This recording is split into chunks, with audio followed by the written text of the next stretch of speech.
Yada na na na na, na na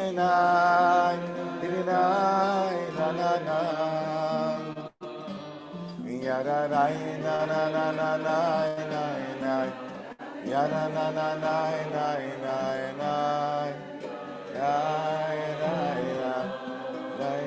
na, yada na na na na na na. Yam ma ma ma ma ma yam. Na na na na na na,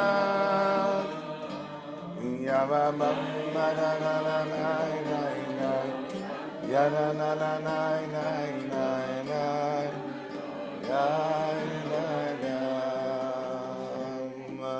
di di da da da da da,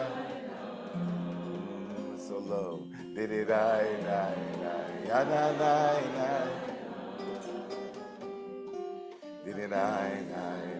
Ya mama ya ya ya ya. Oh oh oh oh ba ya ba ma ma ma ma ba ba. Yeni na na na na na. Yeni na na na na na na. Ya mama na na na na na na.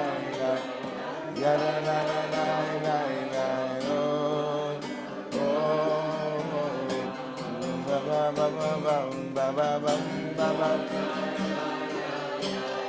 ya na na na na oh na ya na na na ya na na na na na na ya na na na na na oh oh.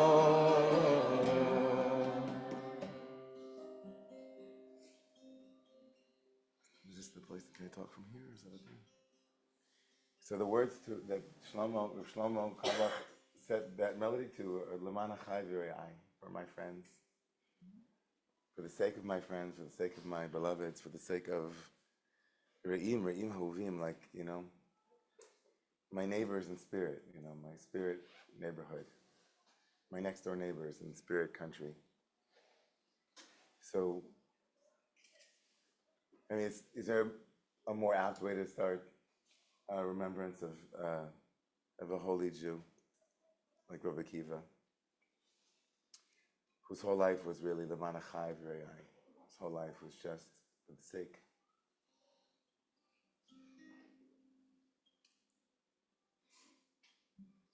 of the Jewish people. And I think through, you know, sing to him. You can hear him singing with us, right? We're singing, he's right next to us. And he's got his guitar. We're all trying to find the right key. Is it too low? Is it too high? Who knows? It's the morning. But for you, Rabbi Akiva, we gathered here because your whole life was dedicated to Lamana Chavirei. Adava Nashalam Bach, you just wanted there to be peace and goodwill. You wanted people to be fabrent, on fire for Yiddishkeit. And so we gathered here this morning because we can't believe that you're not here.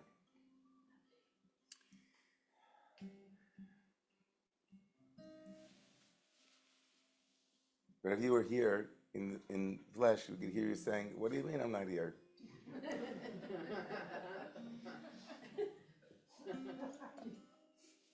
I didn't leave anything behind. Everything I gave to all of you. Because my whole essence was Laman Achai. I wanted to give it all to you. I wanted to give you my tshuka, my yearning, my tzipiyah, my longing. Like, you know, the little things that I just wanted to pass along in the way that I sang, in the way that I spoke, in the way that I taught. So sing for me, and I'll sing with you, he says. So this one's for you, Rabbi Akiva. Let's sing it again, okay, everybody? Let's maybe raise it a little bit because otherwise the chevra can't really, it's a little, just a little half note maybe. And then you could start also.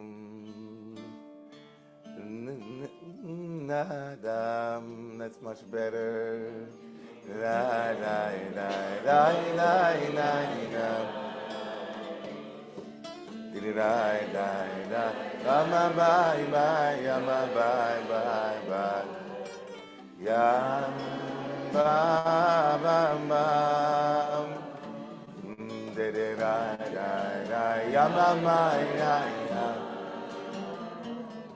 Yama mama my my yada da da nai dai dai yada nai nai yai dai yadi nai nai yam yada nai na na na na yadi na na na na na nai nai ay ay na na na yama mama na na na yama na na na nai nai nai nai ay ay ay nai na na nai yada yama mama my my my yama mama my my my my dene nai na na na na dene na na na na nai nai dene na na nai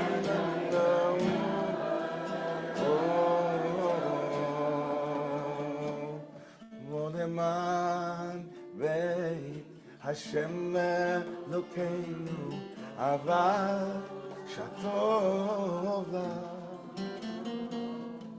Leman Hashem Elokeinu Avad Shatov Ya la la la la la la la la ya la la la la my my ya ma ma ma ma ma ma ma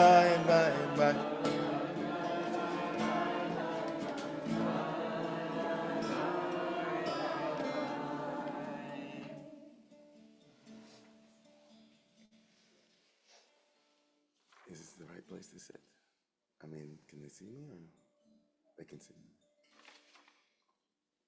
So it says here that I'm supposed to say hi and introduce myself.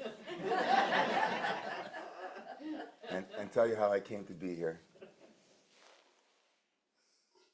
So, well, I'm here because the proximate reason for my being here is because of Kim and her heart and bringing me to Florida with Romu. I'm David Ingber. I'm a rabbi of a community in New York. Okay. And I came down to Florida to do a Shabbaton many, many years ago, to do a kind of weekend Shabbaton with IJKL.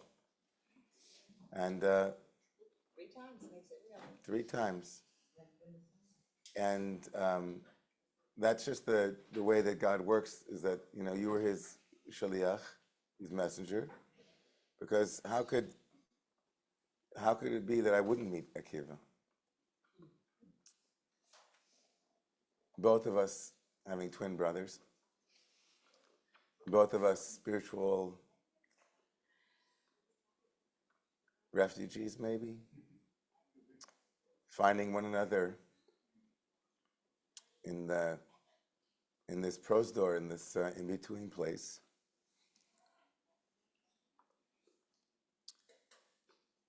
I felt like an immediate sense of kinship when Akiva called me Davidel. Hey, Davidel. How's it going, Davidel? I said, I don't know you, but where have you been my whole life, Just breaking out in song and the way that he spoke. He was still a yeshiva bacher. He was still a kid in yeshiva. But the yeshiva was too small for him.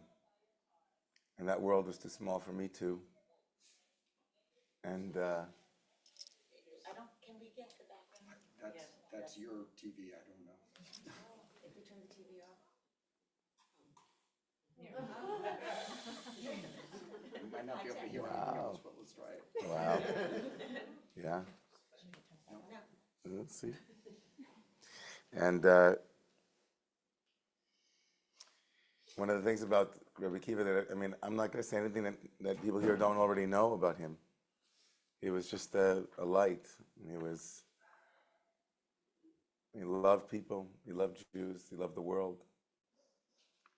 And his Torah was Torah, one of the things about him that I envied, I'm still, even though I'm on the outside, liberal rabbi, on the inside, I'm still in Chaim, Berlin.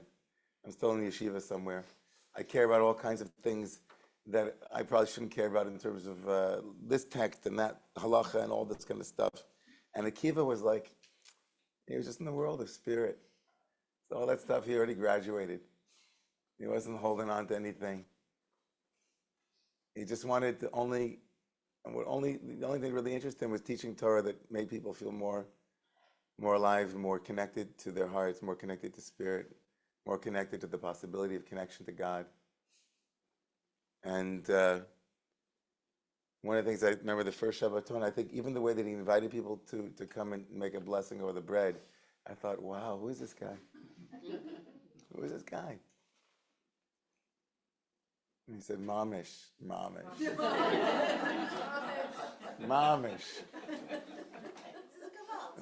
a Gewalt. When he used Yiddish, these are Yiddishisms, these phrases. Mamish means really, really, but it's not fully it's not reduced to really, really, it's Mamish. And he just, Kishmo Kenu, that's all I'll say, Akiva's name, Akiva. So Rabbi Akiva became the greatest sage of the Talmud. And he didn't start off a sage. He started off as someone who didn't like sages. He hated them, in fact. He thought they were the worst thing in the world. And then he became one. He started late. He was 40 years old. And by the time he finished catching up and then surpassing all the rabbis of his generation, there was nobody like Rabbi Akiva. We wouldn't be here without Rabbi Akiva. And so from Akiva to Akiva, there was none like Akiva. The thing about Rabbi Akiva was that he was the only one of 4 great rabbis who could enter the mystical orchard, which is depicted in the Talmud, in peace and come out in peace. He had like a spiritual code around him that allowed him to talk about the deepest things and also still connect to human beings, and that was Akiva. When he'd tell a story and he would say, Chaver, just listen now, I have to tell you something so deep. It's like he was channeling his teachers, but in a completely different way. And he was out on the front lines trying to connect. She was even in Florida, in exile, over here, trying to connect them in an unbroken chain back to. I mean, how many of you felt like when he was telling you a story or teaching that you were just right there? Like, you could be right sitting in the same classroom where he heard it for the first time, with the same passion, with the same sparkle in his eye. It didn't dim. His eyes, his excitement for Torah never stopped. And I was talking to Joyce on the way here, and I don't know if I was supposed to talk about this right now, but I'm sorry. I'm just very moved to see all of you. And I can feel Rebbe Akiva's presence here is so important. But Joyce and I were talking about how he used to say, why do you have to travel around the world, right? You can learn everything from inside. You can know the world from inside your own being. And then he went to Israel, and while he was there, he met the whole world in Israel. And I feel like that was a perfect story about Rabbi Akiva.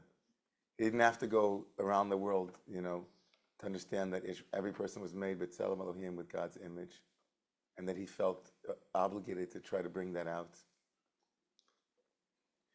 So I think if you think about one song, it'll be the song that the Rebbe David is going to sing about him, right? Which is that he was thinking about this phrase that just comes to mind, that it says in Pirkei Avos, it says in the ethics of our ancestors, that one should always try to be somebody who is, that is a lover, but is beloved by others. And that the briot, the creatures, look at this person and say, wow, I'm so happy this person, right? Look what it is when you learn Torah, when you become a mensch. When you look at Rabbi Akiva, you think, he's a mensch. And he showered everybody with love around him. It's just what, music everywhere, music in the way he spoke, music in the way he looked at you.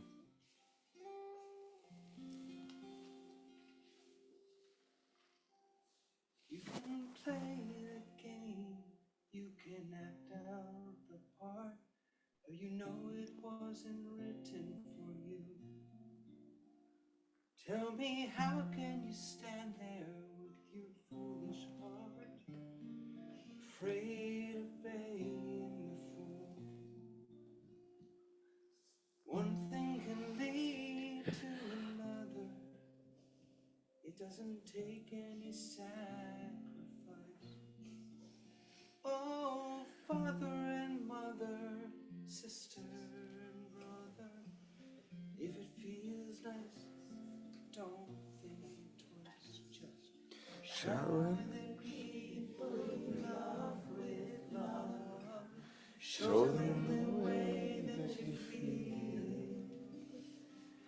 Things are gonna work out fine if you only will.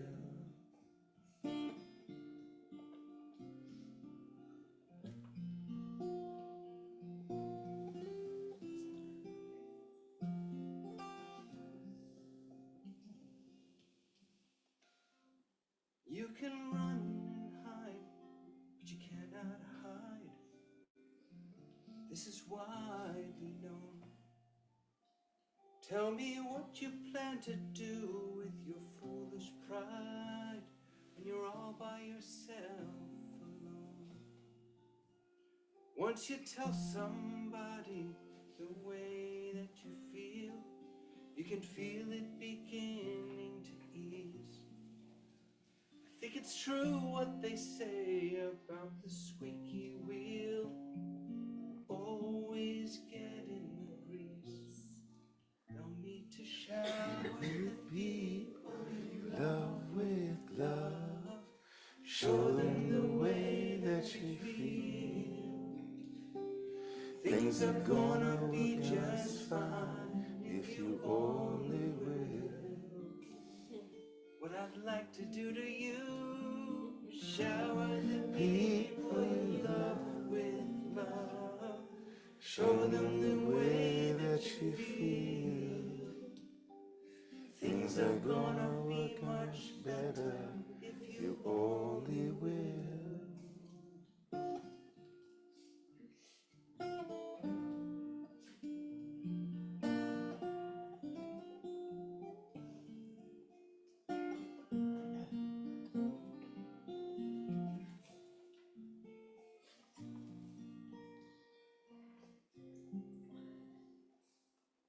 Shower the people you love with love.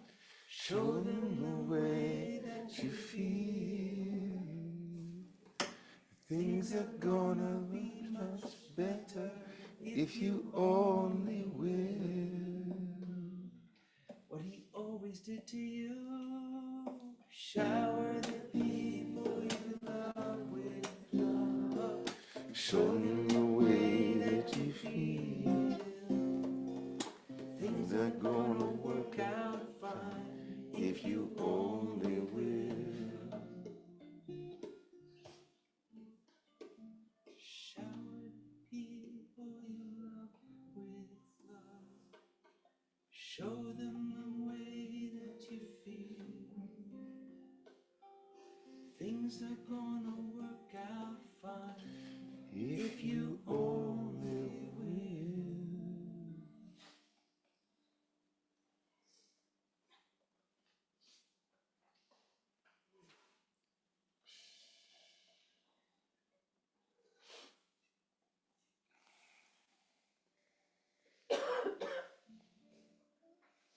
One of the great things about Rabbi Akiva that we'll forever be thankful to him. I mean, that's really what today's about remembering him, but also saying thank you.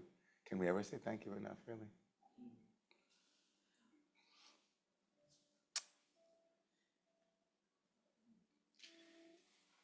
in the tradition, that a teacher who teaches someone Torah becomes their parent, As if they give you the gift of life with their teachings. This next moment in our Thanksgiving this morning is Psalm 23. It's a unique moment, a recording of the Rebbe.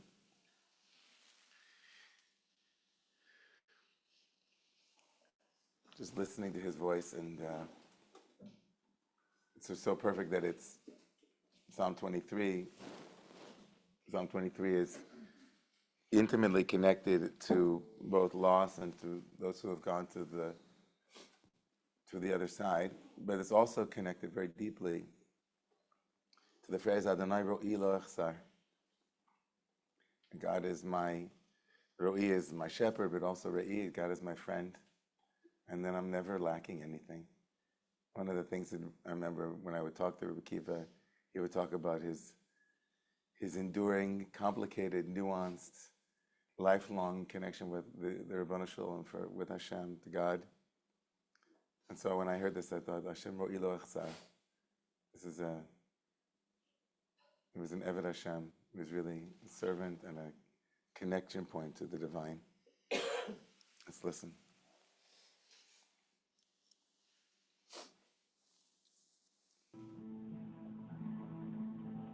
Let us remember those that influence us and that are not here any longer, but really are here in some way through memory and through remembrance and through everlasting thought processes. I have found personally that after losing someone dear, that over a period of time there's a certain type of telepathy through memory that kicks in, which nearly is as real as the real thing. Maybe sometimes even more expansive.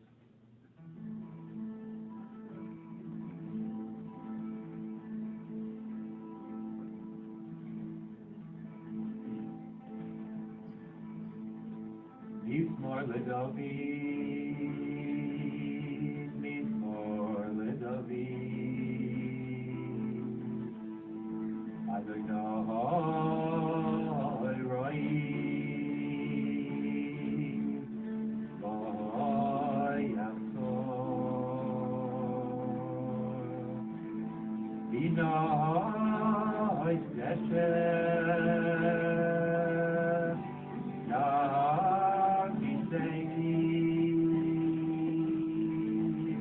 all the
Shantav Hashem,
think when I met Rabbi Akiva, I think I met him together with Ellie. It's like you guys always came together like Musician and his roadie. yeah, exactly.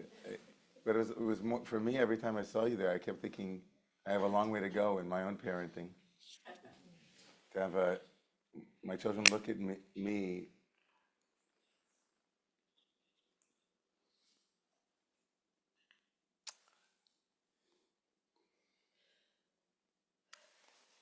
the way that you looked at your father, the way that you doted over him, making sure that everything was okay with him.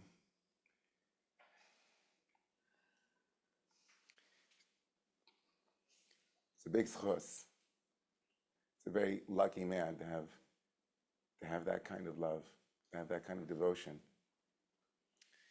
And if our loss is almost beyond measure, then yours and your family's is also all the more so.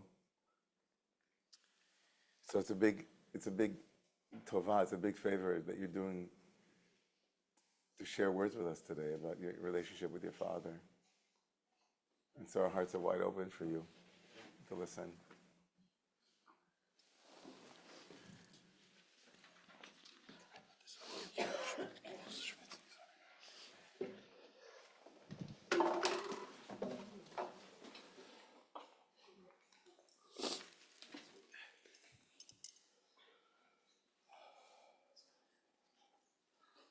Try to get through this as best as I can. We got you. I'm not my father. I'm not the best speaker. First of all, I'd like to thank Kim. Open up your home, your heart. Thank you so much. Rabbi Ingber for coming down. Rabbi Paskin, Rabbi Tufts, Rabbi Samlin, thank you for coming. Friends, Zoom people, thank you all so much.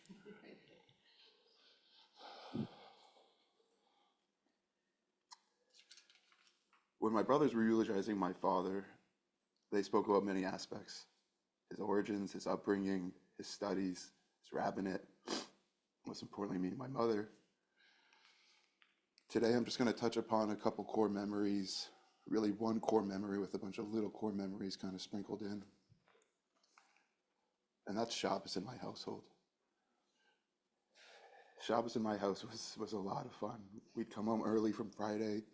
School would end usually around 1:32, depending on the time of the year. Then we'd come home, the aroma of my mother's cooking, the smell of Shabbos. My father would be in his study, blasting music, finishing up his sermon for that upcoming Shabbos. And then we'd all start preparing, doing chores, a little cooking here and there. And then Shabbos would start with my mother lighting the Shabbos candles. And that was a sight to see.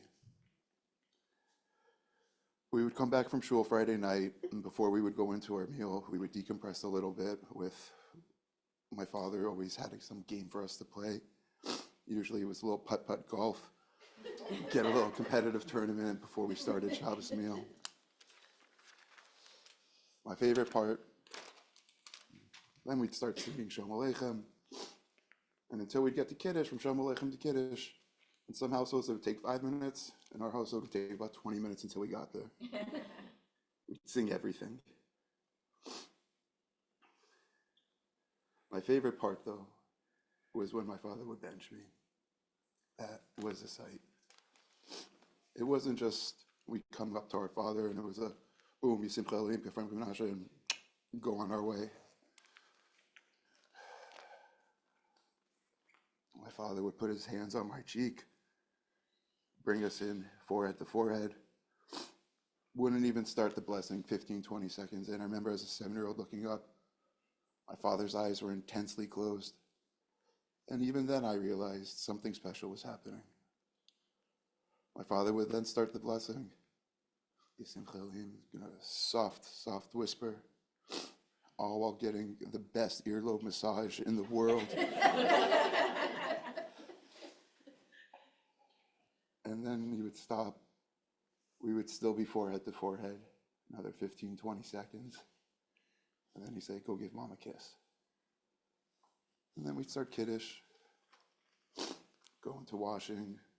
Can't speak after you wash your hands, but you can sure sing nigunim. We would sing nigunim, start a beautiful meal. And then again, after the meal, we'd go back into our competitive golf tournament. Next day, we'd wake up Shabbos morning, and again, what a time. We had the privilege, my brothers and I, of walking to shul with our father. Walks weren't always short. Most of the time, they were pretty long. We would ask our father hundreds of questions, always giving us the answer in the proper age group. Then our father would take our hand. We'd walk the rest of the way singing nigunim. My father playing the neck of his guitar on one of our hands as he's holding it. And we'd get to shul. We'd get dressed. We'd go to shul. And then the next favorite thing would happen. Middle of shul, probably around leaning, I'd look up at my father and I'd get one of these. And that meant I'm able to come on the bima right now and sit with my dad.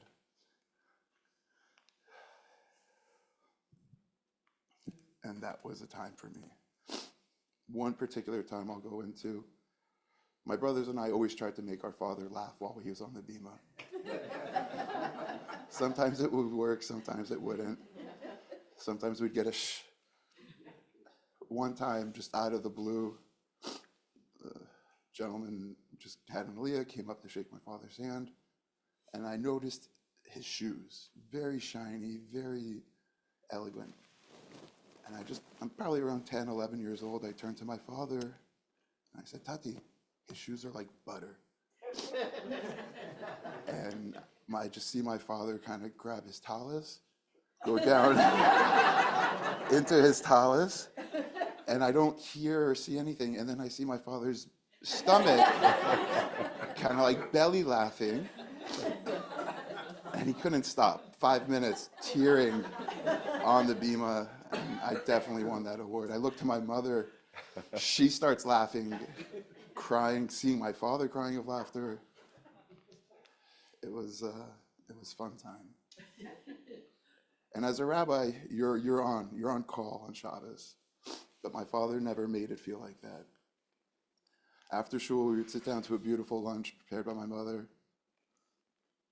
And then after that, my father would go learn for about 45 minutes or so while my brothers and I were in the backyard or in the shul parking lot playing football. And then my dad would come out and play with us for about an hour, hour and a half. Always automatic quarterback. Shabbos was a special time in our house, and it progressed as we got older into different things. Before my father left Israel, we would have Shabbos on the balcony. I'd come over before Shabbos. My father would bring his guitar on the balcony. We'd talk, we'd sing, we'd daven, we'd welcome in Shabbos.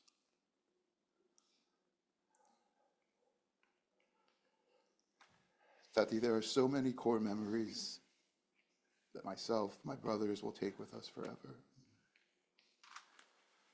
I love you forever, and I'll take you with me wherever I go.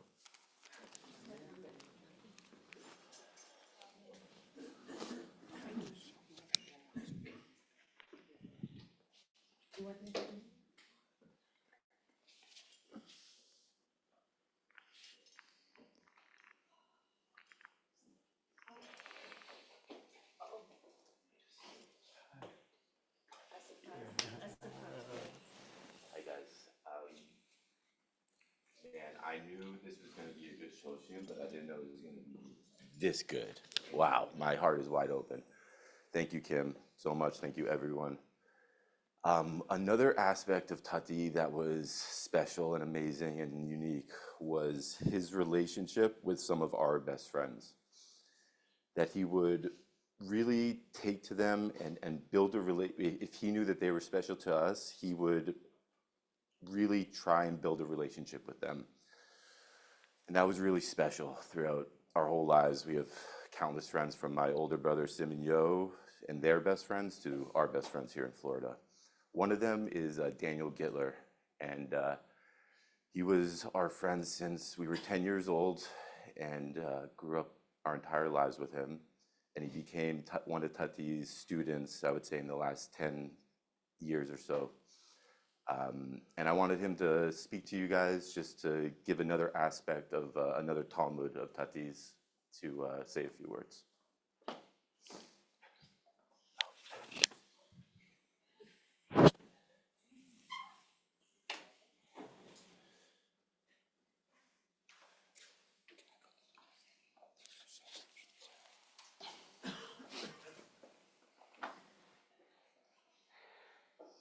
I'm actually going to play a little video for the room from this past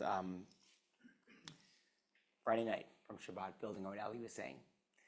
And I want to start with, I'll call it the end because it's still the beginning, but I want to start with what I got to learn from Tati. So it'll be tough to see, but this is my wife and my children on Friday night. Let's see if I can get it.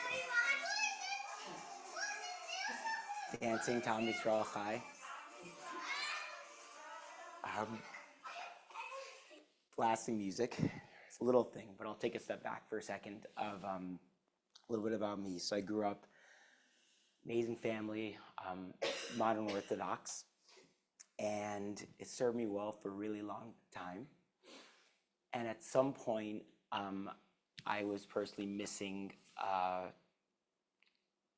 connection with religion. And right, many of my siblings, that's not the case, and that's the beautiful thing about people is we all have our different needs. And we started learning with what I call Tati Rabbi Akiva, a weekly class in the 4 or 5 years ago. And the first things we got into was Shabbos.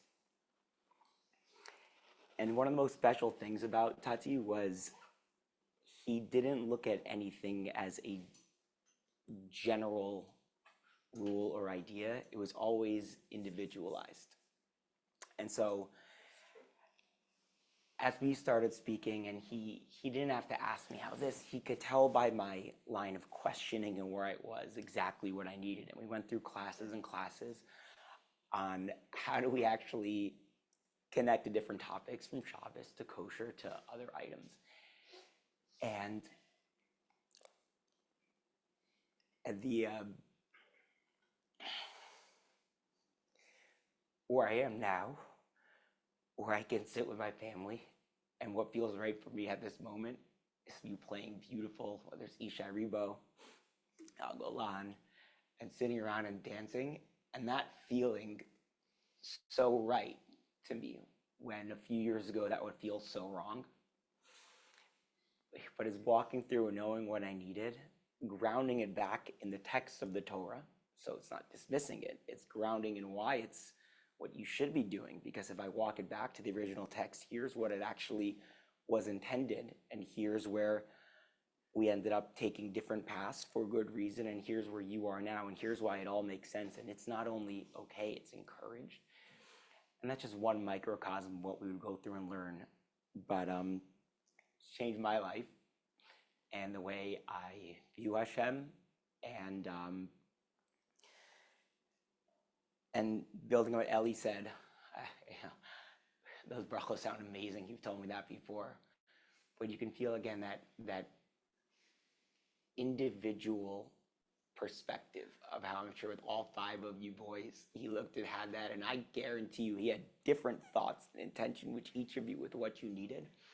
And that's just a big lesson for me, whether it's friends, with family, with anybody, is if we can channel that a little bit from Tati, that look at a person and try to individually connect, understand, it changes everybody, and it's a beautiful boomerang effect. And that's just one idea I had.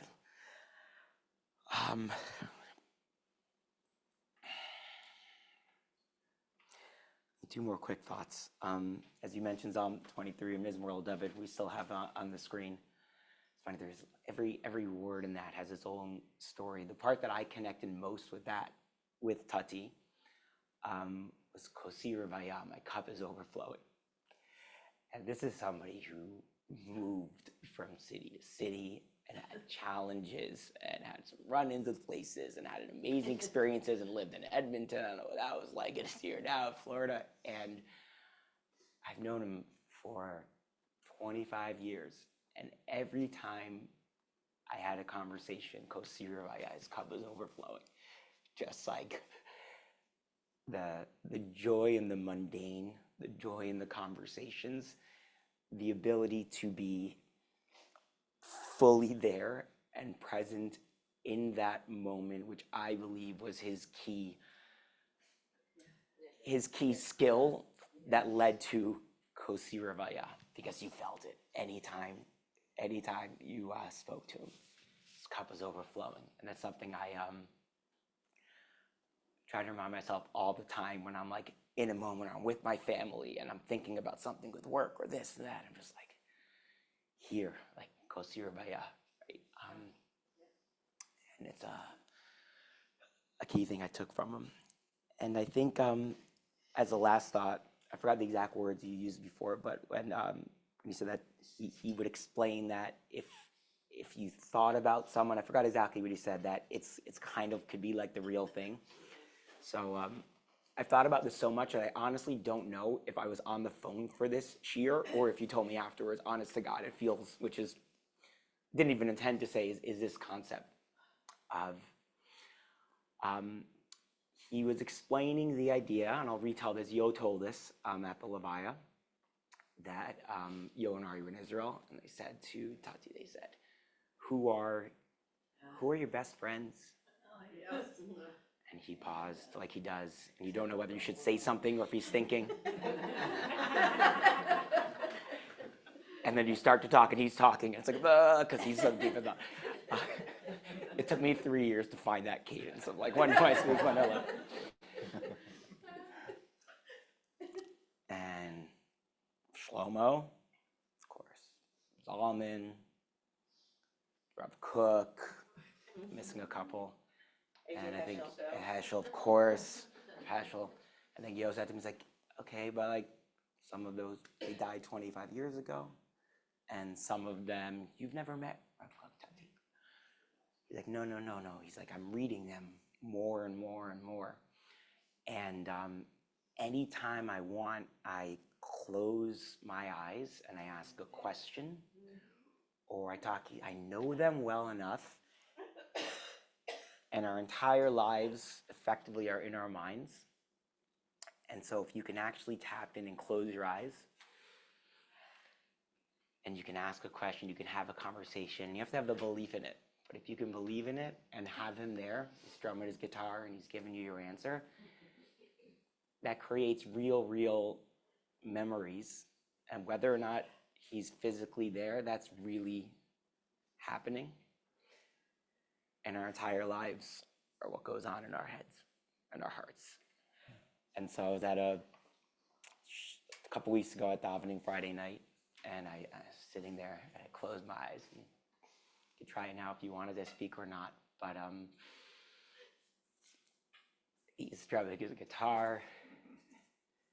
He starts out here, and then before I know it, he's next to me, and we're doing the Chadodi, and only the way Tati can explain Shabbos, I'm feeling the energy, but there's something about him being right there that, to me right now, whether he's physically there or not,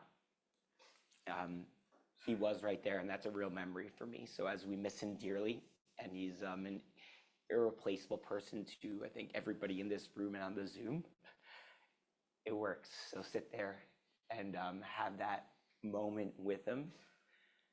And we know him well enough to know exactly what his cadence will be. Slow and meticulous, very thoughtful. Put it by your side and have the conversation. Because I was skeptical at first when he said it, and then I tried it and it works. And so I'm so grateful to meet everybody in this room, and I feel Tati's energy beyond belief right now, like beyond belief. And it's beautiful what everyone's built. And I thank you. And Tati, thank you. I love you. And every time I get to hang out with all 5 of your amazing sons, I still feel everything you stand for through you boys. Any of my new friends that get introduced to the Man Boys within moments, like, I love those guys. And that's a credit to your parents. And I miss him, guys, but he's there. And thank you.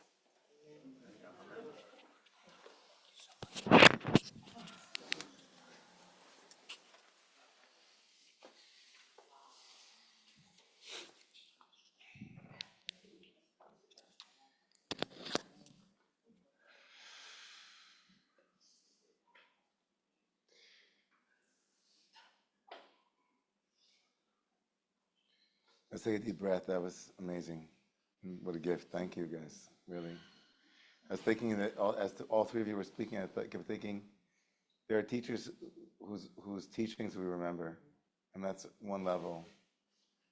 And there are teachers who left, institutions and other things as legacies. But a great teacher is somebody whose private moments with their family, the things that were even unspoken, the gestures, the way that you looked up at him with your 7-year-old eyes, and you saw that he was trying to find the right words for your neshama, for your particular soul, and he did that for all 5 of you. He also did that for all of his students. So like Akiva, when he went away, was a complete ignoramus, but came back with 24,000 students. It's like there are 24,000 or more people who remember Rabbi Akiva word, or even just the way that he said it, and the way that he loved. So even as far away as Vancouver, we're going to have a tribute from Or Shalom in Vancouver. It's very much a renewal, a renewal space. And Rabbi Hillel Goldman was a dear friend of your Tati, of Rabbi Akiva, and he was a student of his. And Rabbi Akiva he was part of the committee that gave him smicha. Friends of mine, big friends of mine out in Vancouver also. It's really like a mecca for Jewish renewal. Reb Zalman had a big influence there, and so did Reb Shlomo, and so did your father, and our teacher. So Rabbi Chana Dresner and Rabbi Arik Leibowitz are still the rabbis there now, but they wanted to pull together a tribute to Rabbi Akiva. So here it is.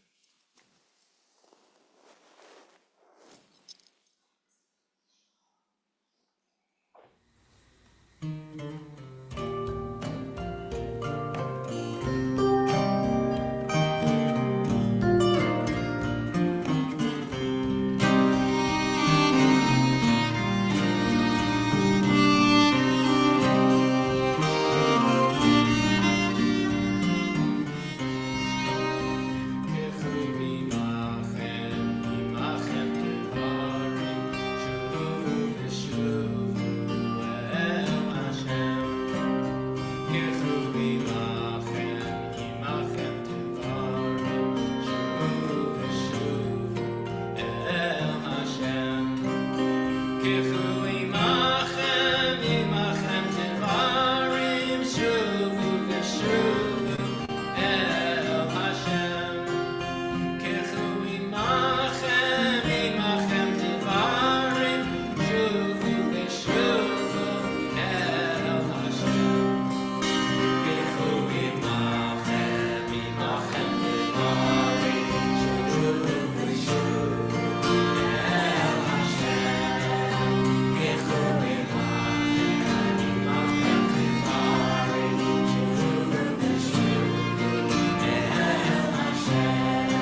It's usually connected to the high holidays. Kichui machim dvarim. This is for stichot, for the penitentiary, for the penance prayers. The prophet says, bring words. Kichui machim dvarim. Bring your words, and then return to God with your words. Beautiful, right? Zohar Akiva. I think you probably say chevra. Wait a second, chevra. How can we use our words to be more connected to God? Maybe if we compose music from all of our words, and our music was all an offering. So the next moment of tribute is coming live from Eretz Yisrael all the way here to Florida, all the way from land. The amazing Zohar Raviv, whom was personally asked by Rabbi Akiva to offer something at today's memorial. And there she is. And we're so happy to have you, Maya, with us. And you have a unique gift of bringing Devarim, bringing words, and Shuva Hashem, and bringing people to spirit through your music and your words. And so we're so grateful for your offering here today.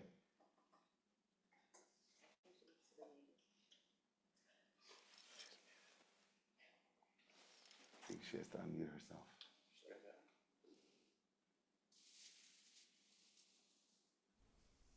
Yeah.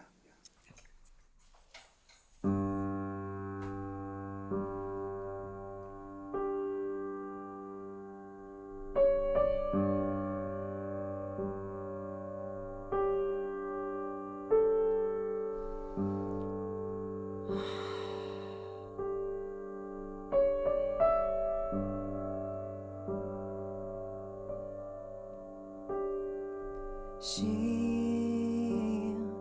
המעלות בשוב אדוני את שיבת ציון היינו כחולמים.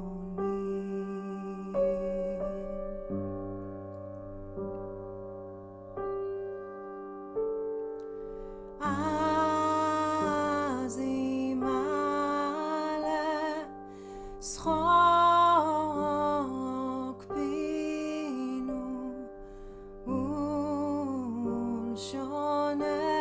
ולשוננו רינה.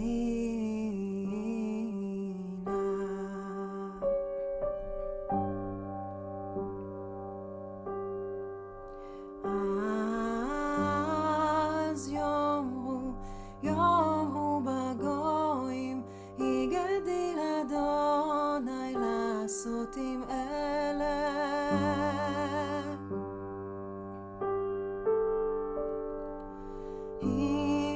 הגדיל אדוני לעשות עמנו.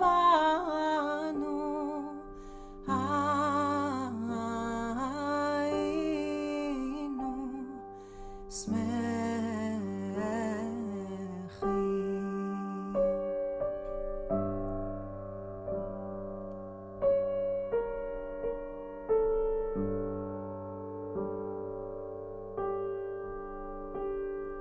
שוב אדוני את שביתנו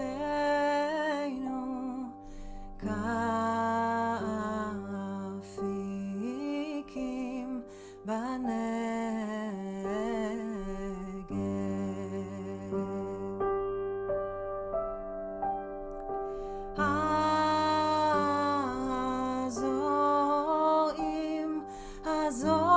הזורעים בדמעה ברינה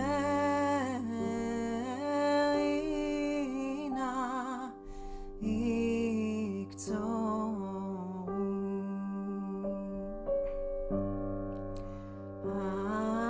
הלוך ילך ובכו נושא משך הזרע.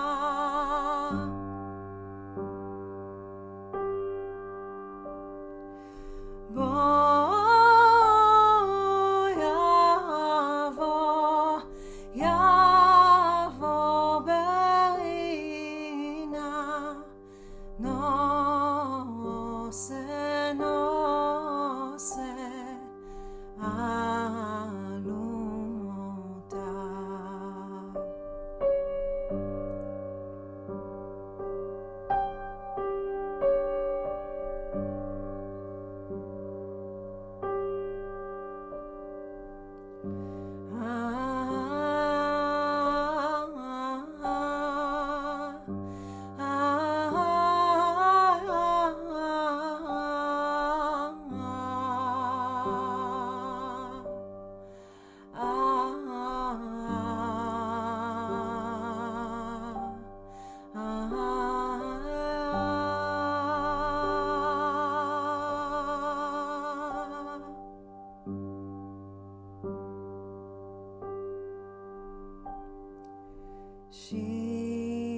ושוב אדוני את שיבת ציון היינו כחולמים.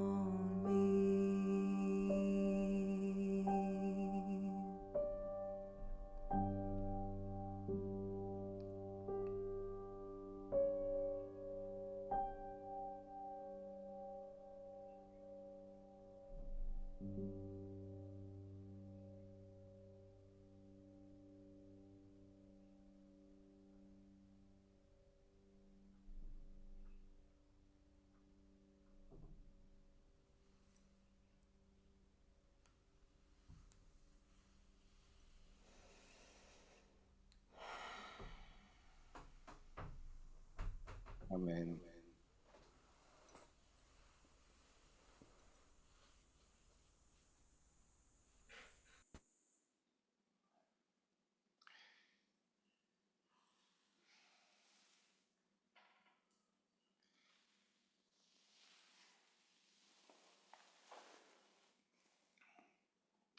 It's really amazing to choose that psalm of all psalms after you told us all about Shabbos. That's the psalm that we sing uniquely on Shabbat and on other holidays before the Birkat Hamazon, before we thank God for the nourishment. And what you just did just now, Maya, was just spectacularly beautiful. I don't know your father as well as it's funny to speak about my experiences with him as a friend when you know him so intimately, but it was always about Rabbi Akiva, both the joy that he brought and the love, and also that little melancholy there, that little touch of like, oh, we're not there yet, and the world is unredeemed, and especially now, more than ever. He's being a Melis Yosher, I'm sure. He's in some way interceding and trying to bring about peace for Klal Yisrael, for the world. But Azim Aletzchach Pino. Then we'll laugh fully, but not yet. Maybe only when Ellie sees buttery shoes.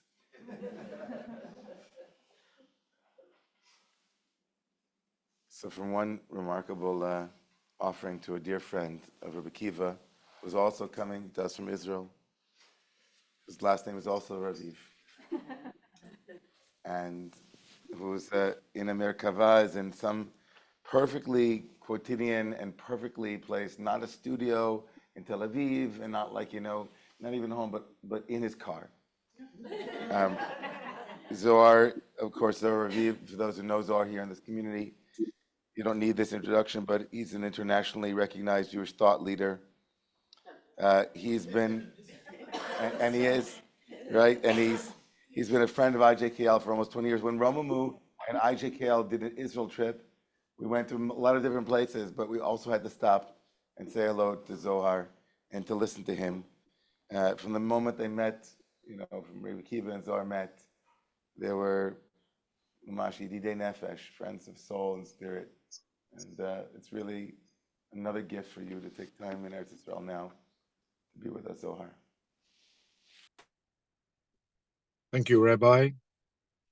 And for those of you who know me, they also know that it is not a coincidence that I share a family name with Maya, because I have the great honor of her being my sister.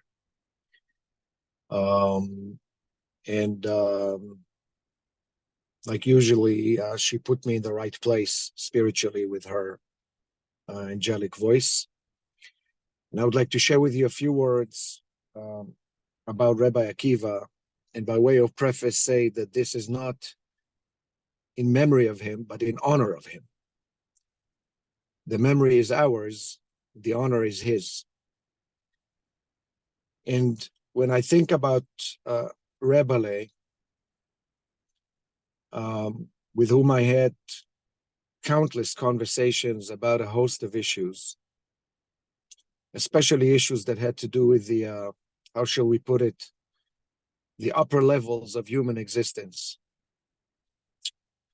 I cannot but think of one mystical giant whom we both loved, and to whom I dedicated my own doctoral dissertation, Rabbi Moses Cordovero.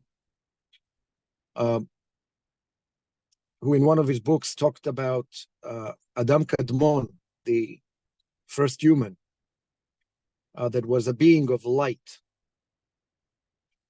The word in Hebrew being Or, with the letter Aleph.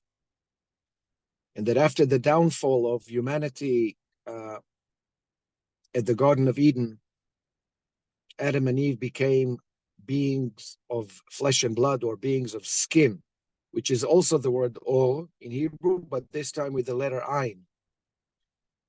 And Rabbi Moses Cordovero, when he explicates on this rendition from the book of the Zohar, he says that the Geulah, the redemption, will arrive when each human will undergo a process wherein light supersedes skin again. Sheitchalef or be'or.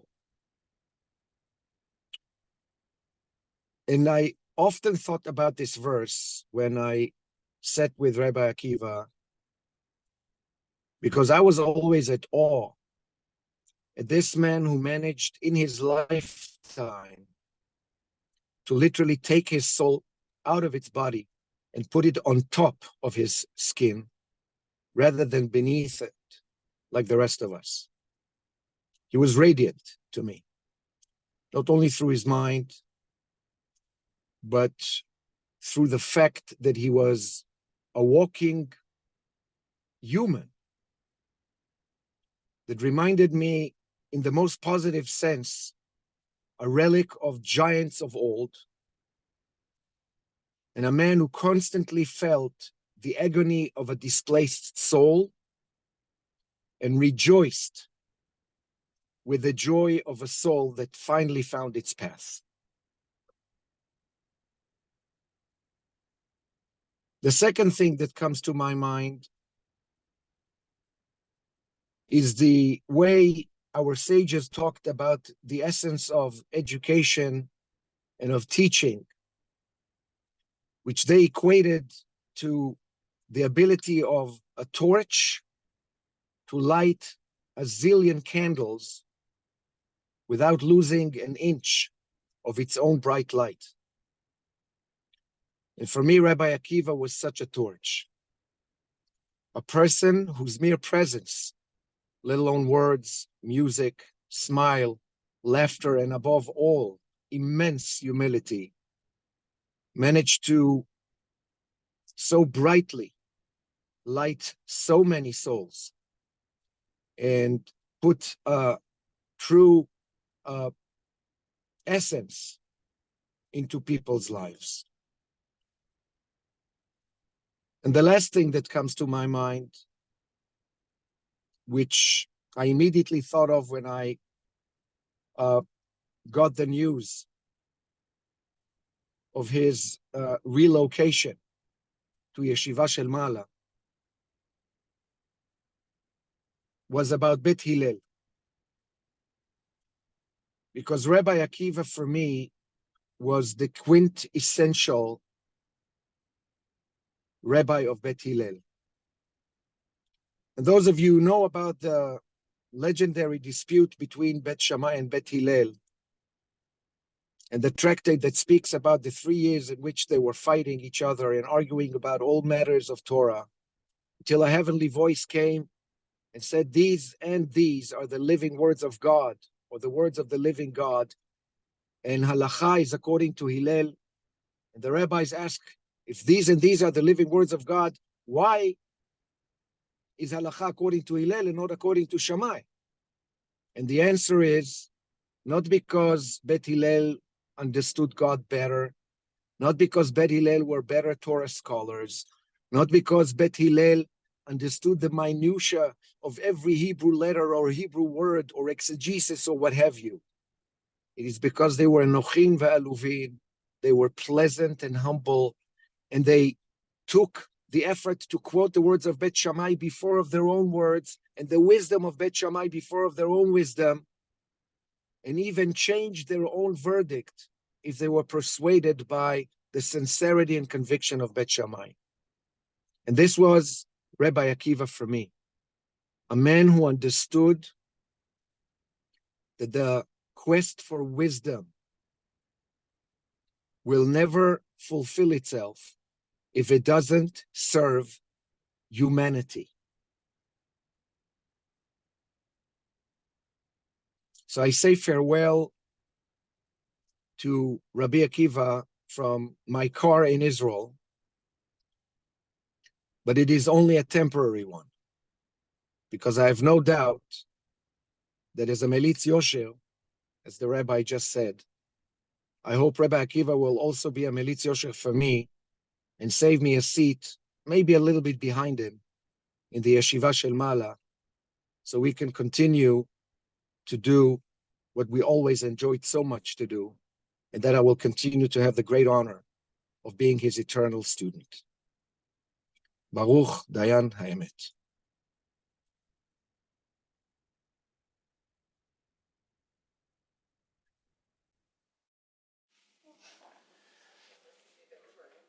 I guess I must be up.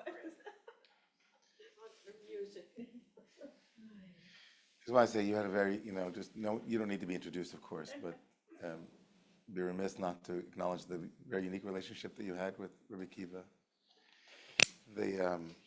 You worked together, as Zohar just said, that he wanted to serve humanity, and so he found out a kindred spirit in you, Kim, and that you wanted to also serve and specifically help be a vehicle for Rabbi Akiva's outreach to all the students that are here. So I think that he would probably say that to the extent that Rabbi Akiva once said that, whatever you see here belongs to someone else, I think Rabbi Akiva would give you so much credit for all the work that you've done. And I'm sure he's going to be listening intensely right now to what you're going to say. I hope not that intently. I don't Yes, you please. Please. Okay, if I move this chair in.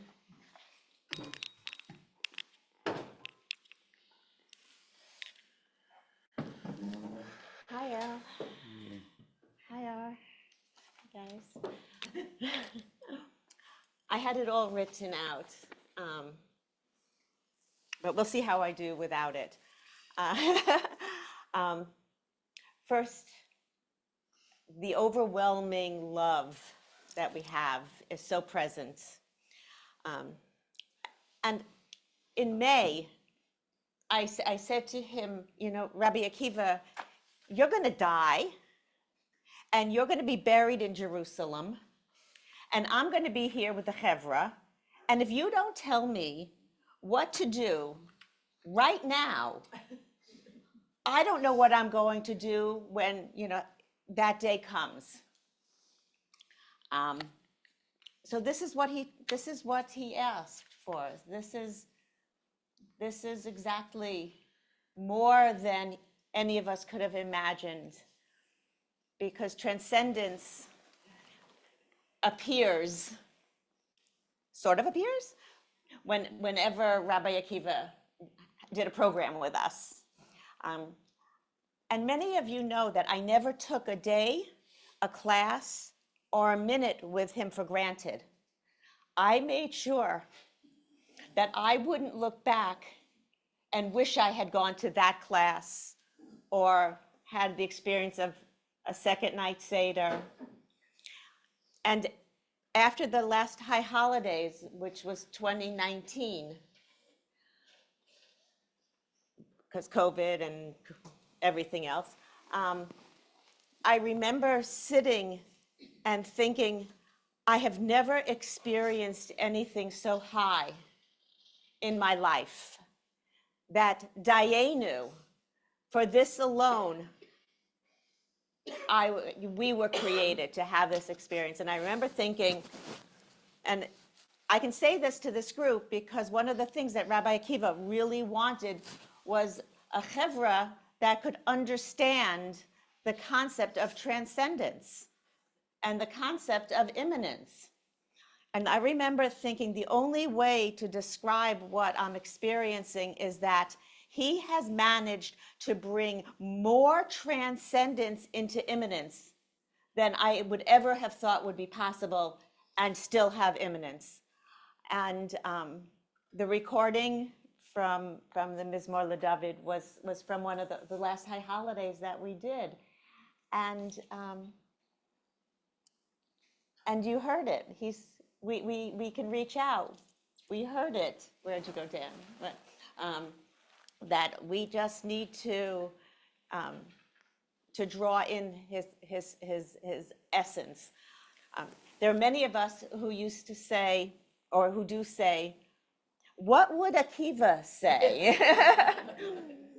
And if we quiet our hearts and our minds, open our hearts and quiet our minds, we will hear what he has to say.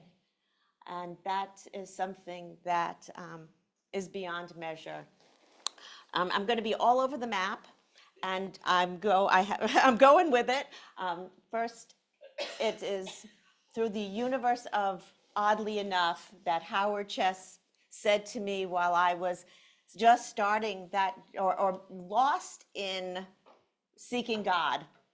You know, I'd been seeking God in all the wrong places, and somehow I had found myself the vice chair of adult education at Temple Kolemi, and we wanted to have, and Howard said, well, there is this rabbi, and I'm sure he would love to do the class for you.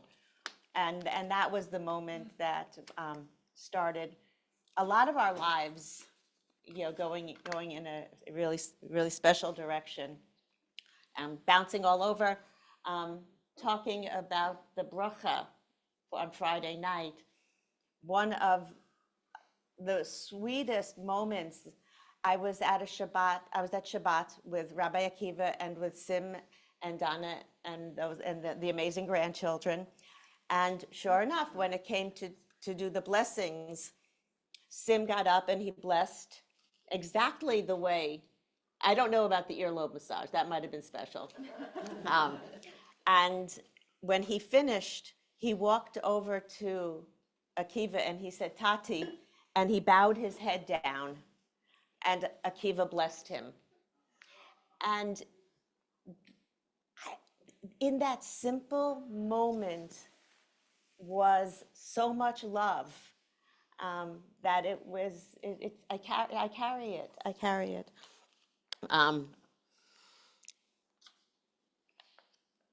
So I wrote, and he taught, you know, so he, when I met him, he promised me that he would show me the guideposts that were left behind by the mystics and the masters.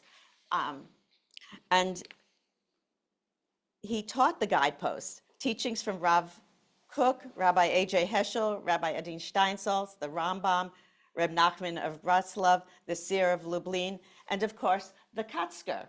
And what city is the Kotzker from? Of course. Sometimes I listen to the recordings from when classes were live. I listen to the recordings from Zoom, but what's so remarkable about the live is how much laughter there was in the room. After, who has a copy? Does anybody have a copy? What page are we on? Where do we leave off? And the laughter was, you know, and at the time I get kind of annoyed. Let him teach already. Find your damn piece of paper. You know, but now those things just feel so different. And he was funny, right? He had this like little sly sense of humor. And it was really just such a blessing to be in the room with all that laughter. The most important thing that Rabbi Akiva taught me was to always not err, but the Canadian in him, on the side of kindness. If you find that you're slipping into judgment, he would say encouragingly, the nature of the mind is to judge. Just keep working to shorten the time between judgment and loving. He believed and he taught that the soul of man is the spark of the divine. Mamish. This is part group participation. We're not, Zoom is there, but we're here. In all the time that I knew him, I never ever saw him lose his temper, and I never heard him complain, which is rather remarkable because like there were some things that he could very well have found space to complain about. And he never once ever pointed out my shortcomings. And at 5 foot, there were a lot of them. But, but many of you know me. There was a lot of opportunity, you know, that I could have shown more patience. I could have been kind. Sorry. I am sorry to all those who, before our program was starting, I would be all snappy and off the wall. But I really appreciate that he never, ever made me feel like I missed the mark. And that's remarkable. I remember not being able to find him at one of the Dave Matthews concerts. There could be between 2 and 5 boys at the concert with us. And I would be looking for him. And when I finally bumped into him, he would see my dismay and he would say, like, why were you worried? I found you in all this great wide world. Why don't you think I'd be able to find you at a Dave Matthews concert? So I'm going to say, you had better still keep on finding me here. And when the day comes, make sure I find you there.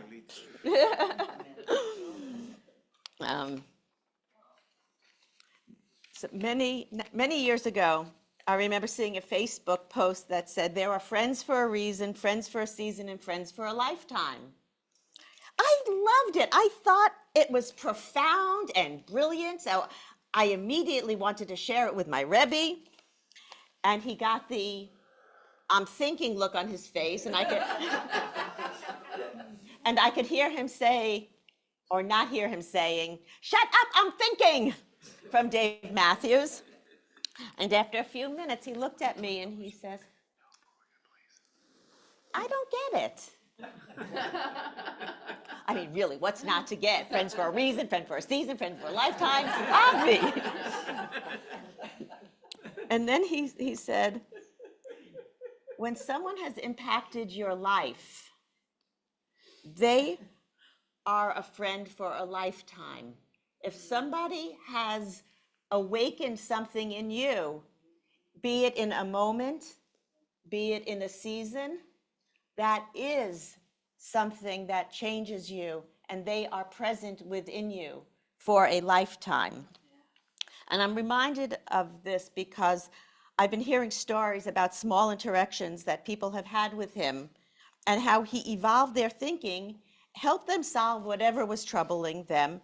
And 35 years later, they're reaching out to a name, an email address, because they needed to say what he meant to them. And that maybe I haven't spoken to him in 35 years, but he is a friend for a lifetime.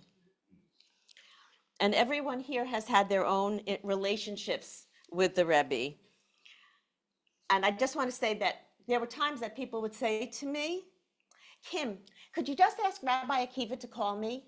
Or, Kim, would you tell him blah, blah, blah? And my response was always, no. Develop your own relationship with him. And I know that we are all here, all these beautiful souls and shining faces, and I'm not seeing those that are on Zoom, so I don't know who's here and who's not, but thank you for being here. But we who have been connected with him have been changed, and he is our friend for a lifetime. And I'm just thinking now, because, speaking for myself, because I have been changed, who I am with my children has been changed. And the lifetime of my children, now with their children, are part of that legacy. And I remember, so one of the other things that I said to him, well, you can't go until you give me my blessing. You can't go until you tell me what I'm supposed to do next. And he told me, it's in Yesod. That Yesod is that source of creativity, progenitorishness, what we pass on. And I'm seeing that. When he said it, I didn't get it. But now that I'm realizing how we have all been changed and how that change creates ripples of change, I appreciate that more. But just a quickie. Ari and I were with Rabbi Akiva, and maybe a week before he passed, and we were talking about the trauma of October 7th and how this is going to be an imprint for generations to come. And he looks over and he says, it's in our yesod. So for Tirza, I share that for you because we understand that generational trauma is real. And then so is generational love. And that's where our light and our hearts need to be focused. The last teaching that he gave over on Zoom, Hillel Zeitlin dreamt of I guess like, what year was that? Late 1800s, maybe? Maybe later than that? I don't know. Maybe it was because he was He died in the Shoah. in the World War II. But one of the things, so we talked that Rabbi Akiva understood that the last 4 or 5 classes that he was going to give were the last 4 or 5 classes that he was going to give. And Hillel Zeitlin talked about a modern day Yavna, a space for spiritual seekers, so that we could continue to infuse the mysticism, the love, the consciousness, the higher consciousness into the world, and we will be forming a link in the chain that will, and then he went on and he did some A.J. Heschel, he did some Zalman, he did a little bit of Arthur Green, really wanting to impress upon us that we are creating the next generation. And to misquote Zohar Raviv, who once said, we need to be the generation that the next generation will look back on and be inspired. Close enough, Zohar.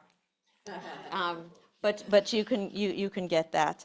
The last teaching that he gifted me with, and I have Ari to thank for being in the conversation, and we were talking about one of the recordings and Tiferet, and from the bedside, I hear recalibration. That Tiferet in the tree of life, we all know, but to take it out of the tree of life, the idea of recalibration is the place where we can make a shift deep within us that allows for our natural trajectory to be improved. So even so to go, it's not just enough to say, I'm going to start, I need to lose weight. I need to exercise. I need to be kinder. We need to find a place within ourselves that shifts so that we naturally become that which we desire. And just hold on to that as a teaching from him.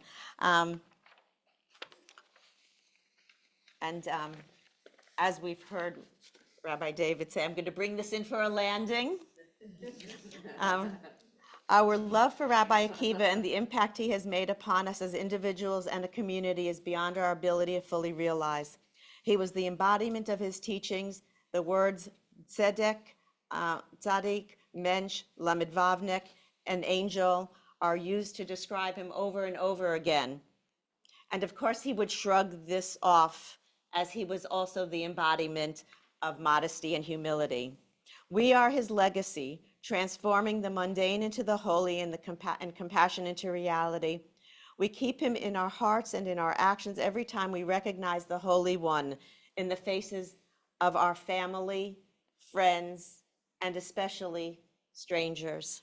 Rabbi Akiva kept his promise to show me the guideposts that answer the knocking upon my heart and to create a community for transformational living, a community where we talk about understanding God in a way that is embraceable, rather than just simply understanding God in the metaphors of king and father, but the infinite, the transcendent, and seeing the transcendent within the immanent. He has been my teacher, my partner in bringing IJKL to life, and he's been the dearest friend and gift to me for here and beyond this world. Rebbe, I miss you, but I look forward to learning with you as you have taught in the world of thought, imagination, and vision. I only need to make a slight recalibration. Love you, Rebbe. Love you, friends. Love you, boys.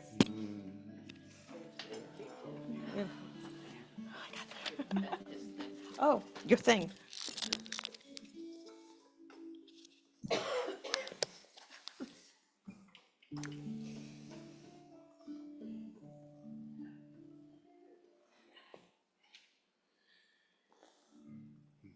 Kechu imachem, yalai lai lai lai lai, did lai lai lai lai, yam bam bam mai mai, did lai lai lai lai, yam ba ya ya ya ya, did lai lai lai lai, yam ba ya ya ya.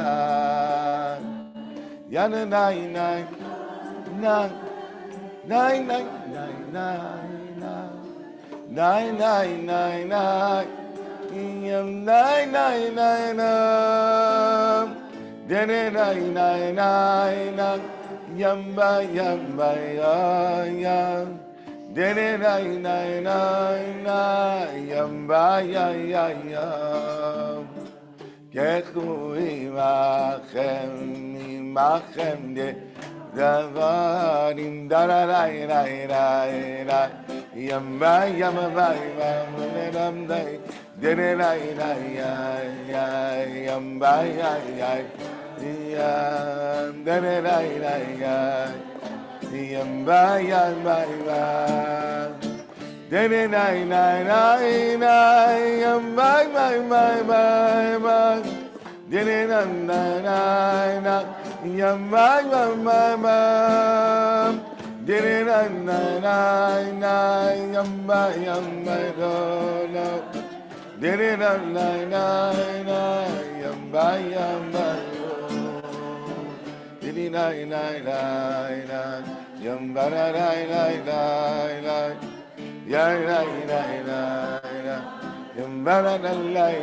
did it Yamba ba ya ba ba ya dini na dini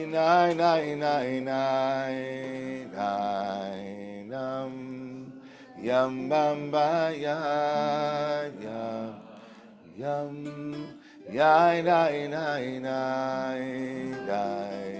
yam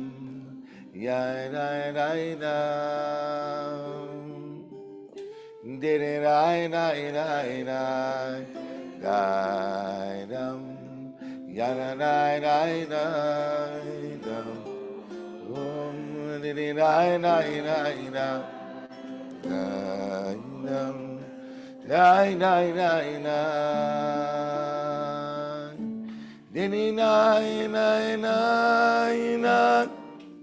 I'm always confusing the nigunim. They're a little bit similar, right?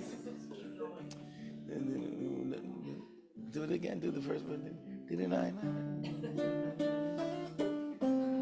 join me. Help me here. Go ahead.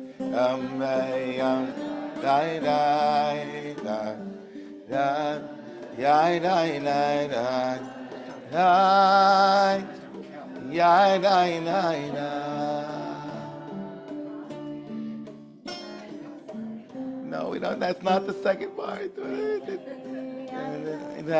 Come on, help me.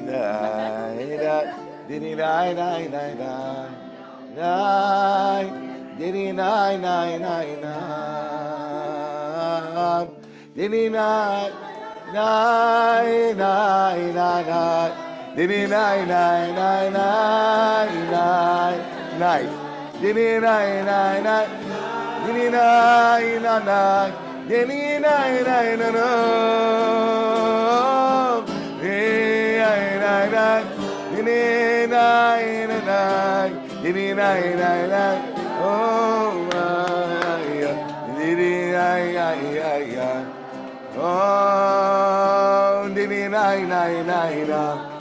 From the top, diddy nine nine nine, diddy nine nine nine, diddy nine nine nine,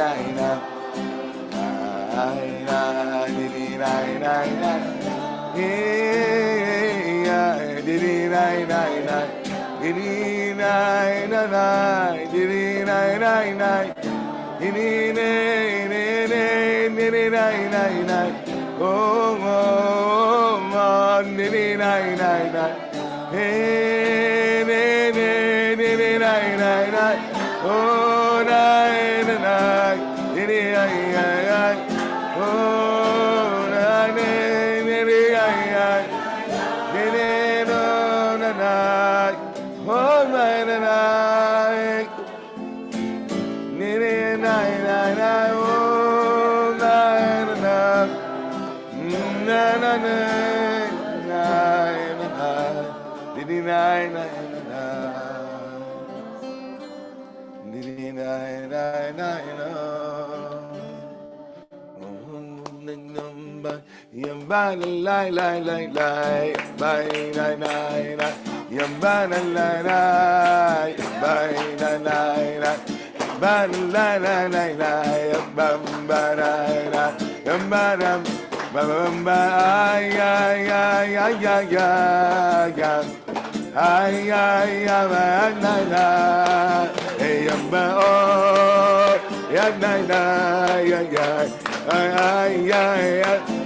Hey, hey, hey, bum ba ba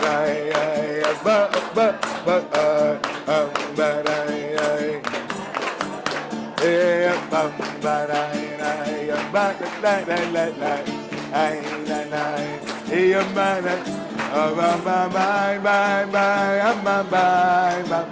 hey, bum ba ba hey, one more time. Hey, hey, hey, bum ba bum ba ya bum ba ba ya bum ba ya bum ba. Oh,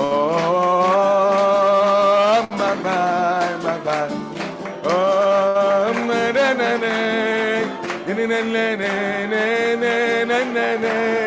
na, oh my,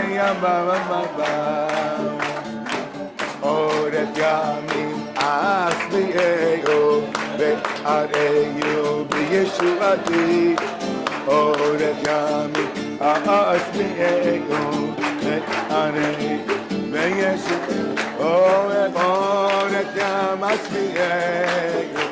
Areyu biyeshuati, oh that Yamin asli ego. Ve areyu biyeshuati, ay ay ay ay, yamama yamama yamba yamba yamba la la la yamba yamba la la la la la, oh la la, oh ba ba ba. You know, when my teacher, Reb Zalman, Shakti Shalom Yalav Shalom, passed away, we knew it was coming, but it was still a shock. I remember where I was in Jerusalem, at a concert with one of his students was giving a concert. Rabbi Ruth Gon Kagan was giving a concert at Hartman Institute where I was studying and teaching, and it just completely beyond. And in the year that followed, there are a lot of Hasidic stories about Rebbes who pass away, and then they promise to come back and visit in dreams. And so I would look for him in my dreams, and he wasn't there. And every Friday night, when we started singing,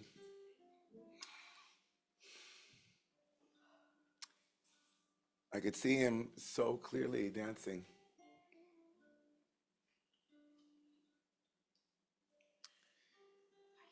So I want to think about what made Rabbi Akiva so special, and I was thinking, after Zohar spoke about what I like to call original skin, which is very different from original sin, which is this light and the skin business, this or with an olive and or with an ayin. It's a very well-known piece of the Ramak Moshe Cordovero.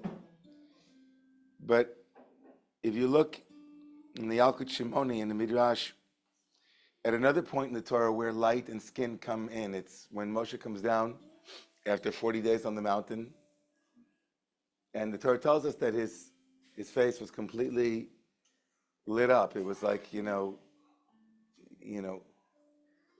where the non-Jewish people took the idea of the horns, comes from the Hebrew word keren, which means a beam of light. It said his face was beaming. They thought it meant his face had horns. But his light was so intense that he had to put a cover on it, right? So people could see him. So the Yalkut Shimoni, the Midrash on that says, where did Moshe get the light of his face from? So a lot of different interpretations. One was that he was in the cave with God, and when I taught to the community many years ago, it very much speaks to me about Akiva.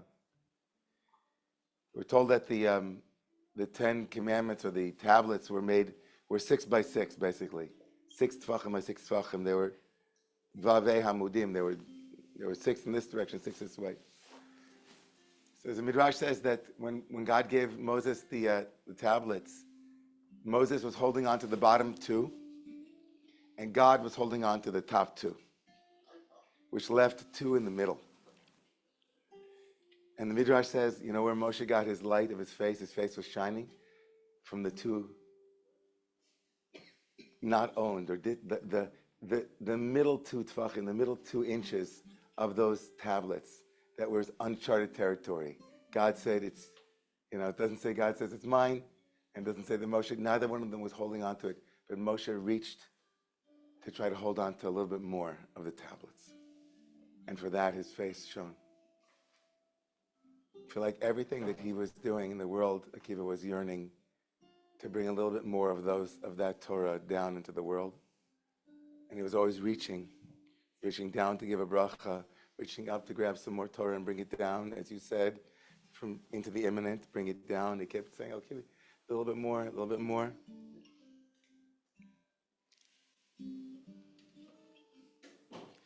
So it's beautiful that you're here, Laura, to be able to bring down this unique Kaddish that was,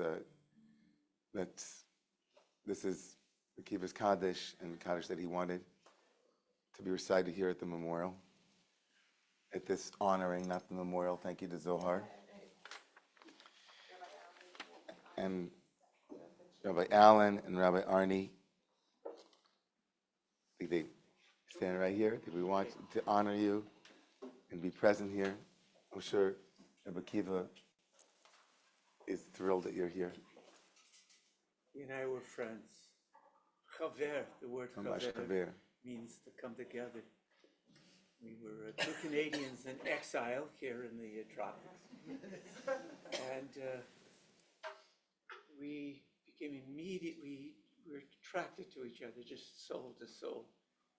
And over the years, we made a Beit Din, consisted of a rabbi who was trained in the Reform movement, Akiva, the Orthodox movement, a friend of ours who was trained in the conservative movement, but nobody cared about the adjectives. And together we we brought scores and scores of converts and into Judaism, and we every Sukkot we got together, we did a program together, and every time I needed, to cite a certain verse, I would go, Akiva, I know there's a story. I studied in rabbinical school. It's in the Talmud someplace. It's a blah, blah, blah. And you go, Shabbat 116a. I went, how does he know that? How does he know that? He was so learned, but he went beyond his learning in a sense. I remember there were things, I'm on the traditional side of Reform Judaism. It's a spectrum. It's good to be on the spectrum. Yeah, we're all on this spectrum. Some way or another. But there's this, and I remember that once in a while I'd be wrestling with an issue, officiating at gay marriages, for example, many years ago. My heart was drawn in that direction, but I wanted to somehow base it in something. Yeah. I knew halakha, there was not going to be that, but I said, what about a midrash or an Haggadah or something I can draw from? And he said, Alan, you don't need that. It's lifnin mishurat adin. You go beyond the law. He said, you know what? You're going to do it. You're going to, you know why? Because it's the right thing to do. End of the matter. End of the matter. That's one of the teachings that I learned from him. He didn't write, the spoken word was very important to him. I don't know, I think he spoke more than he wrote. I wrote, he spoke, I wrote.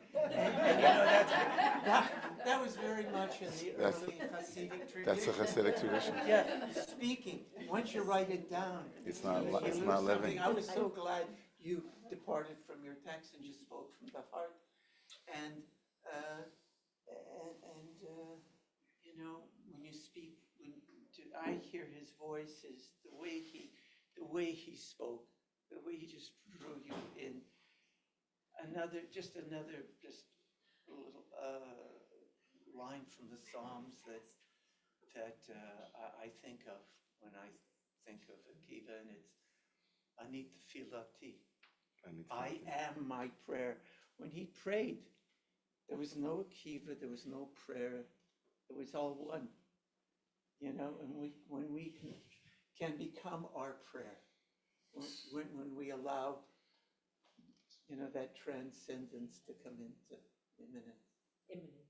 Yes, not immanence. That's what it was about. And I'm going to miss my friend so much. I loved him.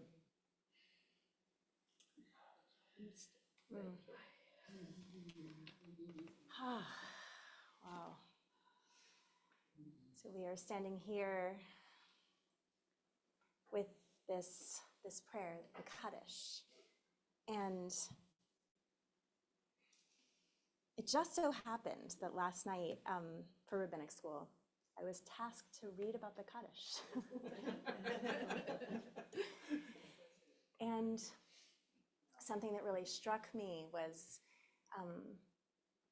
this idea of each time we offer Kaddish, it's as if we are standing and offering Kaddish for every person that person has also offered Kaddish.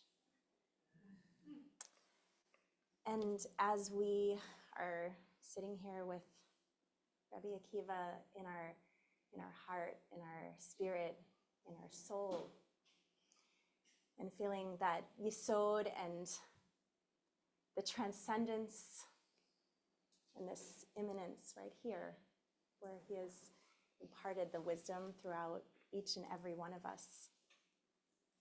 This melody flowed through him. And it turns out it's the same melody as Psalm 23. We were just listening to it and I'm hearing it and it's the same melody. And so as we pray it together today, we are standing here as a kahala, as a community of learners from his wisdom. And we take it and we bring it forward.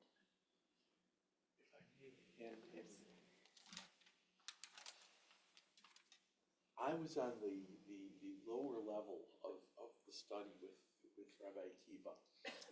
I was the person who Kim would say, Arnie, I need 100 copies like in 10 seconds. And I would look at the students going in, and I would look at the students coming out. And the students coming out had that ore from them. And it's the same ore that I see here. Kaddish, just to build on Reb Laura's comments, isn't a mourner's prayer. It's a prayer of sanctity. It's a Kaddash. It's moving up in sanctity. And every time you folks studied with Rabbi Akiva, you came up in that sanctity. And so today, when Laura leads us, we're recognizing that sanctity that was added to our lives and the sanctity that you now reflect to those who didn't have the chance to study Torah with him, but will through you. Yeah. Just a last noticing that Kaddish is normally spoken. Mourner's Kaddish is normally spoken, so as it's this lifting with this melody. Yitkadav, Yikadash, Shemei Rabbah, Yalmadirach Yirutei, Yamlich Malchutei, B'chaychon uv'yomechon, v'chayet kol Beit Yisrael, Bagalav Yizman Kariv, V'yimru Amen. Yehi Shmei Rabbah Mevorach Le'olam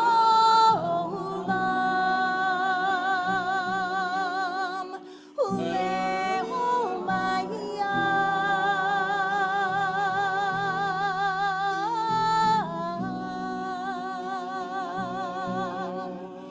Yitbarach v'yishtabach, Yitpa'ar v'yitromam v'yitnaseh,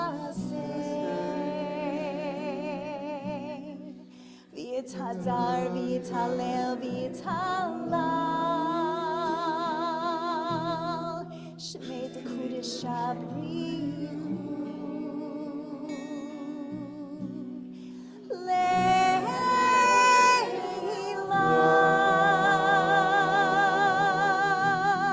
Min kol birchata v'shirata,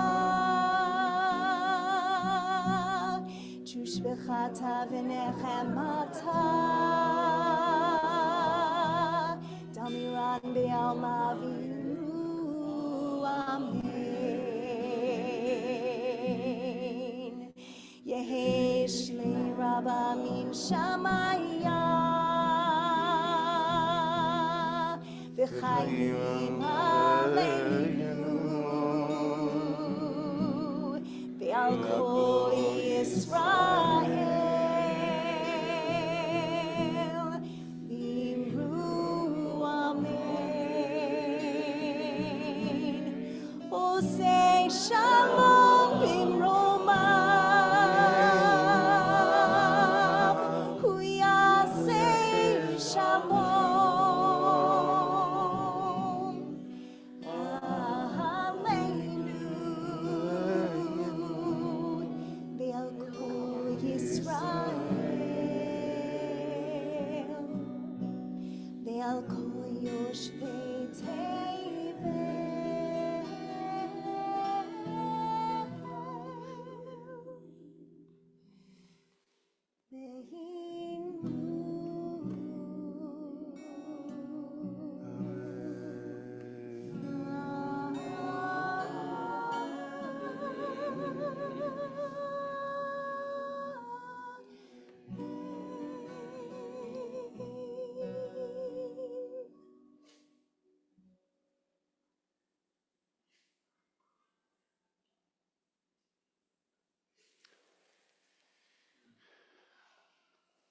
So we began with love. I think every word spoken here today has been an expression of love. And the theme of recalibration, of bringing from above to below, of walking it out, of talking it out, of connecting it, it's all there. Even to the last moments here of Rabbanim, rabbis who felt that Akiva was a chaver, was a chaver, he was somebody who was stitched together with them, he was connected to them. You know that I think what Akiva would say now, it says, friends, dear friends, listen, the Hebrew language is so holy. Every letter has meaning, every letter has shape and its value. It's all part of the divine algorithms that run our lives. And the holy letter, Vav, which is in those 10 commandments, those tablets were 6 by 6, Vav by Vav. The letter Vav means to connect. The letter Vav, its shape is the shape of a hook. And hooks are what all of us are for one another. We hook each other together. We're on the hook for each other. We love one another and we are connected to one another. And I'll say to Rabbi Akiva, I went to Israel right after October 7th, and I went to the site of the Nova Festival. And as I walked around and I cried and I saw brothers and sisters and friends silently walking the labyrinth of horror and the labyrinth of tragedy. There was a tent, and in the tent, we walked in wondering what was going on there. There's a tumult. And it turned out that they were writing a Sefer Torah in honor of the victims. And everybody was allowed to sit down and ask to write a letter in the Torah.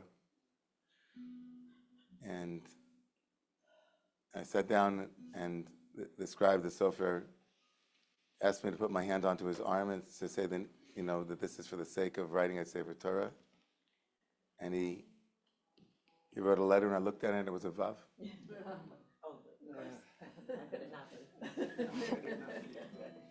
The Vav is the letter of Hamshacha, the letter of connection, also drawing things down. Takes things from above and brings them below. And it's always and. The beginning of, well, not always, but almost always. At the beginning of a word, it adds to what came before. It's not a letter that says only one way. It says this too.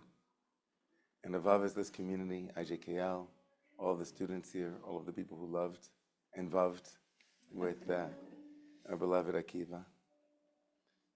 But most especially now, I think that as we turn to the last moment of our honoring of Akiva, we're going to sing our Tikva together. I just want to specifically, I know that we're all students and friends of Akiva, but I'm just looking at the boys in particular, because there's nothing like your tati. And so I just want to charge all of us to be there for you guys, to be with you. And, maybe not, we can never, in every way, shape, or form, and none of us can hold you the way that your tati held you. But we can try,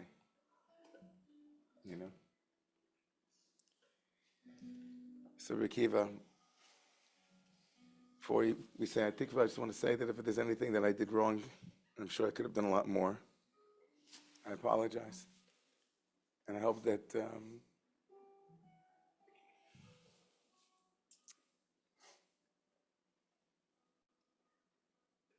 we bring your joy into the world as much as possible, and your hope, your positivity. You're never complaining.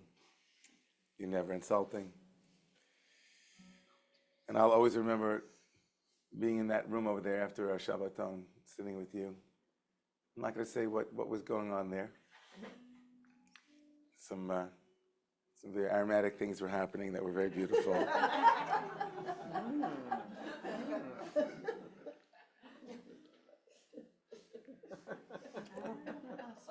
But I think that the greatest thing that we could say about you, Akiva, is that you're a real person. You're a real person. You were a courageous leader. You're a courageous human being, and you loved fiercely. And God should bless all of us to be able to love that fiercely in our lives. Leave nothing left unsaid that needs to be said. So shower the people that we love with love. Shower the people we vav with vav. Let's sing our tikva together, okay?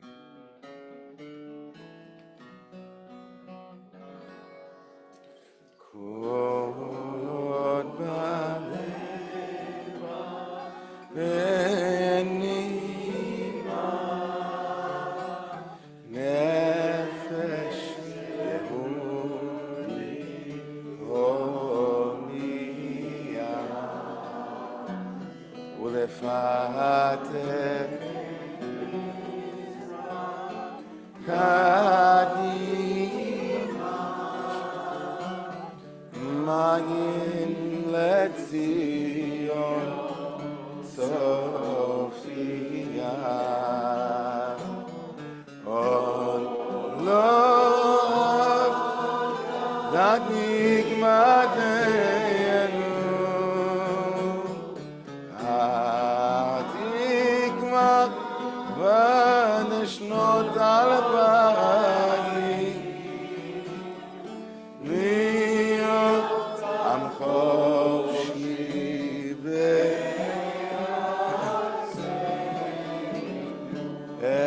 בארץ ירושלים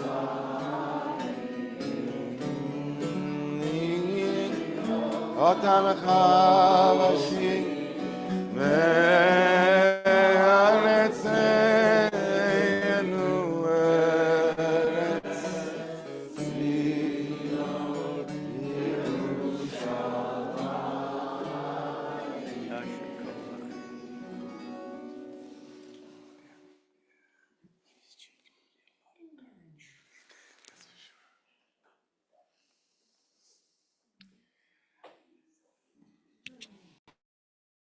An event like this is to hug people, if they're okay with it. And go around hugging. Our friends on Zoom also, we love you. We're so thankful that you're here with us this morning, afternoon, wherever you are. We hug you back, and we hope you take